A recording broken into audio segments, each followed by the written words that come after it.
গরু গরু দিয়ে 100 টাকা, মুরগি দিয়ে 80 টাকা, ভাত 14 বার করে লয়ে খাইবেন না নাই। এই দোকানে জানেন না কোনো মালিকের চেয়ার, না কোনো কর্মচারী, যে যেরকম পারে গরম ভাত, মাছ, মাংস, ডিম যে যেরকম নিজের হাতে নিয়ে খায়। কিন্তু এইখানে ভাত কিন্তু ফ্রি, ভাতের কোনো টাকা লাগে না। মাংস হলো 100, মাছ হলো 80, সবজি হলো 40, মাছও নাকি 60, 80, 100 এরকম। আর ভাত কিন্তু ফ্রি।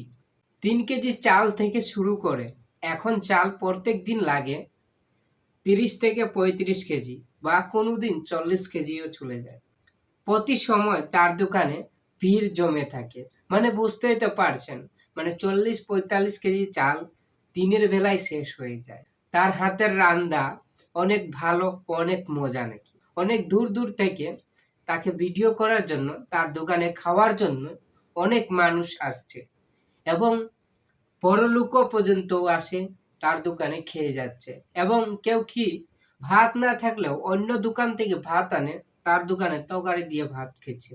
এবং কি রিক্সা চালক থেকে সিএনজি ড্রাইভার থেকে সবে তার দোকানে চুপ দিয়ে ভাত খায়। ভাতের কোনো টাকা নাই, আর তারা কিন্তু খাওয়া দাওয়া করে টাকা নেওয়ারও মালিক নাই। ওই একটা ডাম আছে, ডিব্বা আছে, ওই ডিব্বার মধ্যে টাকা রেখে দিই। যার দোকান সে তো সব সময় পাক শাকে বিজি, কোনো কর্মচারী নাই, তিনি একাই 100। ভাত ফ্রি, তাকারি বানাই এমনি নিজের রকম ছাড়ে দেয়, যে যেমনি নিয়ে খাবে। কিন্তু মাছ 1 পিস নিলে 100 টাকা, মাছ কিন্তু 1 পিস নিতে লাগবে, আর মাংস কিন্তু 1 পিস নিতে লাগবে, আর সবজি দিয়ে খেলে সবজি, বা ডিম দিয়ে খেলে ডিম। প্রতি সময় তিনি রান্না বাড়াই করতে থাকে। এখন কিন্তু ভাইরাল হওয়াতে অনেকেই ইউটিউবার, আর অনেকেই কাস্টমার বেশি, কিন্তু তিনি কিন্তু ঠিক মতন নাকি টাকা পাচ্ছে না। অনেক মানুষ খেয়ে যাচ্ছে, লাস্ট দিকে দেখছে নাকি 1000-1200 টাকা। অনেক মানুষই খেয়ে করে চলে যাচ্ছে, কিন্তু টাকা দিচ্ছে না। এইটা নিয়ে তিনি কিছু কথা বলছিল।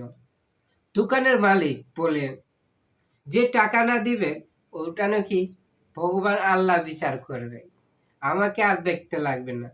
আর যে ভাত খাবে টাকা দিয়ে যাবে 100 টাকায়, তো আর বেশি না। আগে তিনি সবজি বিক্রি কিনা করত, 10 টাকার জায়গায় 5 টাকা নাকি বিক্রি করত।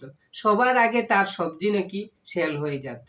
একজনা ভেনে ভাত বিক্রি করত, সে ভাত খেতে প্রত্যেক দিন আসতো, সেও আসতো, আর অনেক অনেক মানুষ, সিএনজি ড্রাইভার বল আর রিক্সা চালক বল, অনেক মানুষ তার ভাত খেত। কিন্তু শেষ পর্যন্ত দেখে নাকি যে ভ্যানে করে ভাত বিক্রি করতো, এ আর 15 দিন ধরে আসে না। তো কি করলো, অনেক মানুষই তাকে খোঁজাখুঁজি করছিল, কিন্তু এ আর আসে না। তারপরে সেই দোকানদারেই একটা ভ্যানে করে 3 কেজি চালের ভাত নিয়ে তরকারি দিয়ে মানে শুরু করেছিল। এই শুরুতে এত দূর মানে ব্যবসা এগিয়ে যাবে আর ভাইরাল হবে, সে কল্পনাও করতে পারতো না। তো বন্ধুরা, এরকম দোকানদার আর কয়জন হয়? তো তার জন্য তো একটা লাইক দেওয়াই যায়। আর চ্যানেল নতুন দর্শক হয় তাহলে প্লিজ চ্যানেলটা সাবস্ক্রাইব করে পাশেই থাকবেন। আবার দেখা হচ্ছে নতুন ভিডিও। ওকে, টাটা, বাই বাই।